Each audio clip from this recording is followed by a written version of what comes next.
রাহুল, তুমি আমাকে বলেছিলে না একটা মেইট খুঁজতে? নাও, নিয়ে এসছি। এদিকে এসো। পূজা, বোন তুই? কি বলছো তুমি? কাকে বোন বলছো? ও আমাদের কাজের লোক। কি বোন বোন লাগিয়ে রেখেছো? আরে নেহা, ও আমার বোন হয়। তোমার মাথা খারাপ হয়ে গেছে নাকি? তোমার দুটো বোন, আর আমি সেটা খুব ভালো করেই জানি। আর তাদের তো বিয়েও হয়ে গেছে। সত্যি করে বলো তো, এখানে কি চলছে? আর এই মেয়েটাই বা কে? নেহা 2 মিনিট দাঁড়াও, আমি তোমাকে সব বলছি। আর পূজা, তুই এটা তোর কি হাল বানিয়ে রেখেছিস? আর আমার বোন লোকের বাড়ি বাড়ি গিয়ে ঘর মোছার কাজ করছে, সেটা কবে থেকে? তুমি তো জানোই আমার দাদা আর্মিতে ছিল।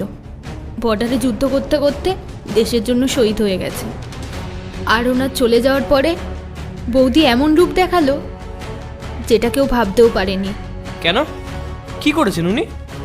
গভর্নমেন্ট থেকে যে টাকা আসতো না, সেগুলো বৌদি নিজের কাছেই রাখতো। এমনকি পুরো প্রপার্টিটাও নিজের নামে করে নিয়েছে। আর আমাকে বাড়ি থেকে বার করে দিয়েছে। কিন্তু উনি তোকে বাড়ি থেকে কেন বার করে দিলেন? আসলে বৌদি ভয় পেয়ে গেছিল প্রপার্টিতে আমি আমার ভাগনা চেয়ে বসি। ব্যাস এই জন্যই। হ্যাঁ, এটা তো তোর প্রাপ্য। আর তুই যদি এটা চেয়ে নিতিস তাতে কি সমস্যা হতো? আর এতে খারাপেরই বা কি আছে? আমার প্রপার্টি তো আমার দাদাই ছিল। তাছাড়া এসব আমি নিয়েই বা কী করতাম? মা বাবা চলে যাওয়ার পরে দাদাই আমার সব কিছু ছিল।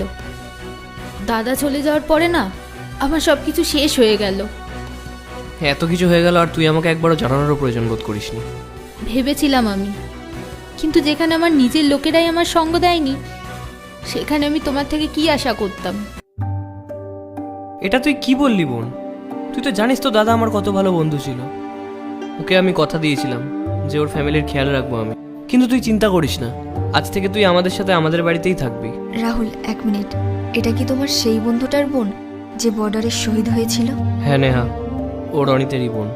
আর রনিত আমার জন্য যা যা করেছে না, সেগুলো আমি কোনোদিনও মুখে বলে প্রকাশ করতে পারবো না।